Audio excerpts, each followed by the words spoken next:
Hi folks, and welcome to Business Beyond Borders, where I unlock the secrets of international business success. I'm Cynthia Deeren, and I'm putting together a special series of COVID-19 episodes to keep you up to date with how coronavirus is affecting international business around the world. Today I'm checking in with Callan Anderson, the Executive Director at the Hong Kong Corporate Services Group. Callan helps foreign companies to enter Hong Kong, China, and other markets in Asia, and we're going to talk about how coronavirus is affecting day-to-day life and work in that part of the world. Callan, welcome to the show. Thank you, Cynthia. Nice to be back again. So as we speak today, how are things in Hong Kong? I think Hong Kong today is a difficult position because we were doing quite well originally with the cases of virus in Hong Kong, and we had a very low number of 100 people for a very long time. Then, as we closed our borders but let people come back to Hong Kong, our numbers of the virus went up.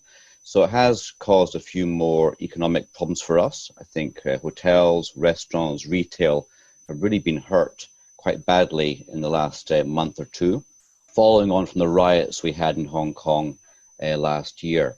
So we've had a double whammy in the city. Luckily, we've only had 4 people die in the city with the virus. I think we're 890 people who have caught it. I think 206 have actually left hospital now, which is a good sign.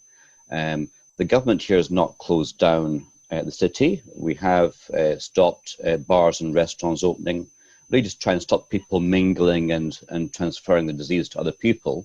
But businesses generally are still working in their offices. Some have decided to work from home, which is a normal thing in other countries. But generally speaking, Hong Kong is still open for business as of today. So it sounds as though you're a lot less locked down than other parts of the world, like the UK, Europe, even Australia. It sounds as though it's more, it's freer than a lot of other places. As you just pointed out, you've only got 891 cases. You've had 4 deaths, and there have been no deaths since the 13th of March. Now, when you contrast that with other places, even though it might feel high to you, it's very low. So the US has had more than 300,000 cases of coronavirus, and it's escalating rapidly. China has 81,000 cases. Even Australia has more than 5,000 cases, but you guys have got less than 1,000 cases, and you haven't restricted movement that much, and you're in the center of the world and right next to China where it all started. Why are the numbers so low? I think we closed the borders to China and other countries pretty early on. I think there was a reluctance to do that, but that's what the government did. So we closed our main borders to China. There's only one border open just now. That's the Zhuhai-Macau bridge, which goes from Hong Kong airport out to Macau and then to the mainland. There's still a lot of people testing people who come into the city on that bridge. That's our main gateway for food at the moment. So food comes from China for Hong Kong, and that's the main gateway for food at the moment. So that bridge has to remain open for the time being. So I think closing the borders very early on, including that to flights, helped a great deal. I think also because we went through SARS in the early 2000s, our hospitals here are quite aware of what to do and what not to do in a virus situation, and we've got facilities to do that. But I also think people in Hong Kong are pretty smart as far as wearing masks. I mean, masks have been worn here since day one. Keeping your hands clean, that was another thing during SARS. You sometimes forget to wash your hands, but people wash their hands all the time. I have a bottle of alcohol, not the gin kind, but a bottle of hand sanitizer on my desk, so I can keep my hands clean as well. And I think also that the fact that they closed the schools here very early on, because kids are not always as clean as maybe adults think they should be, and they closed the schools very early on too. So that seemed to stem the flow of number of people catching the virus. And as far as the death rate is concerned, I think it's probably just we've got very good hospitals here. It's interesting. It did strike me as rather ironic that everybody in Hong Kong is wearing masks at the moment. Last year, masks were not really allowed in Hong Kong, were they? Yes. Well, I was not wearing a mask until very recently because I thought, that's not really going to help. The WHO keeps saying it may not help, and other governments say it will help. So who knows? And as far as the riots last year not wearing a mask, I think everyone is now wearing a mask. But at least we're not in a situation now where we have many riots taking place, although there are still a few people who try and ruffle some feathers now and again. Okay, but a lot less activity on the protest front than, say, 6 months ago by the sounds of things. Correct. You were mentioning that COVID-19 has caused a bit of economic damage. Where are you mainly seeing it show up? I think tourism industry, retail, hospitality industries have certainly been hurt a great deal. People can still go to restaurants. The alcohol ban came in last Friday just to try and stop people drinking too much at night time and getting too close. But I suppose that it's the industries which are what people usually do at lunchtime. They go out for dinner, they go out for lunch to see clients. So I've probably lost weight by not going out to see clients at lunchtime and dinner time every day and going home to eat. So I think that hurts businesses. And unlike in the West where they have takeaway services, that's not been such a popular thing here. You can still go out to eat, but it's still hurting the traditional businesses here.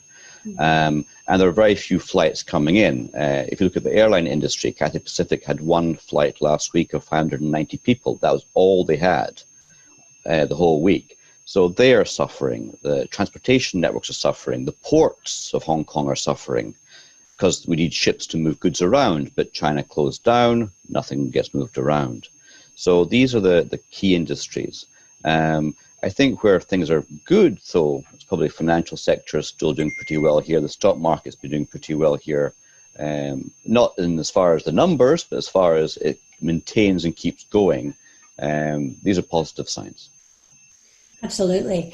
What's the news coming out of China at the moment? Sitting here in Australia, and I know from reading the US press, we are seeing a lot of conspiracy theories being peddled around about coronavirus being a deliberate ploy by China to tank the world economy.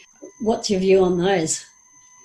I don't think China would risk their own country to try and put out a virus to the rest of the world just to hurt the global economy, because their market and their country depends a great deal on the global economy. I think this is a very unfortunate thing. SARS in the early 2000s started by people eating pangolins, which is an animal which I can't even describe. It looks like a porcupine without the spines. And then you had this time around it was bats, although that's not been confirmed yet either. So I think the Chinese government will stop the market selling wild animals to that degree. I think China has certainly been hurt by this, and also the people of China have been hurt by this. And I think there's no good pointing fingers at this time. I think it's trying to find a way to get the pandemic sorted and got rid of, as well as helping people get the economy back on track. And certainly in China, if you believe the numbers, 94% of all businesses are back on track. Certainly the factories, because factories are mostly run by the state. So they are now back to work. Although there's a lot of control over people's movements just to make sure the spread does not jump out again. And on that note then, what's your advice for companies that are either operating in Hong Kong, foreign-owned companies operating in Hong Kong, or companies that were considering coming to Hong Kong and have possibly paused what they're doing because of COVID-19, and companies that are in the same situation but in China? Well, what's surprising is in our business, we help people set up companies and support them, mostly entering the China market and Asia generally. And although we've seen a dip in people coming to see us because there's no flights, we're still seeing people opening up companies or looking after their existing businesses. And as I said to you earlier, I think it's a bit like The Time Machine by H.G. Wells. We can sit here going, okay, we don't know what button we've pressed. We're not sure when we're going to land, where we're going to land, and when we'll stop.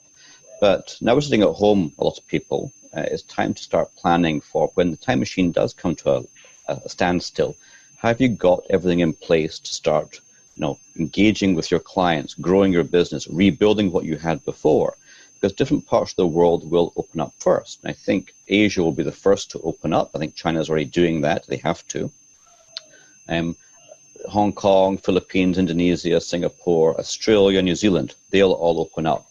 Where I think the West, as far as Europe and America, may take a bit longer. So I think there's great opportunity, and we must be prepared for that. I saw a figure the other day there that during the recession in America in 2008, Lego, which wasn't doing that well at the time, they grew their business 63% in Asia alone because America wasn't doing well. So they went, what's happening in Asia? So there's opportunities if you look for them. And I think we should be looking for them as we're sitting at home pondering those, what we're going to do after it all comes to an end. Callan, great to chat to you again. Thanks so much for coming on the show. Thank you, Cynthia. Thank you very much. Hi, everyone. This is Maher again. And just a few things before you head off. Firstly, if you feel you have gained valuable insights from the show, make sure to subscribe to the podcast so you don't miss another episode. More importantly, don't forget to tell your fellow entrepreneur and business leader friends that this is the best podcast to tune into if they're looking to take on the world with their products and services. Also, if you are loving the podcast, please take the time to rate and review, as it's one of the best ways for us to get loads of free value into the hands of other entrepreneurs. And lastly, make sure to visit dearinassociates.com. That's DEARIN associates.com, where we have plenty of free resources and tools for you to get clarity and build momentum with your international venture. If you go there, you'll find the blueprint to international success, ebooks, our latest blog posts, and more. So be sure to check it out. And until next time, this is me encouraging you to expand your vision and wishing you all the best as you continue your global journey.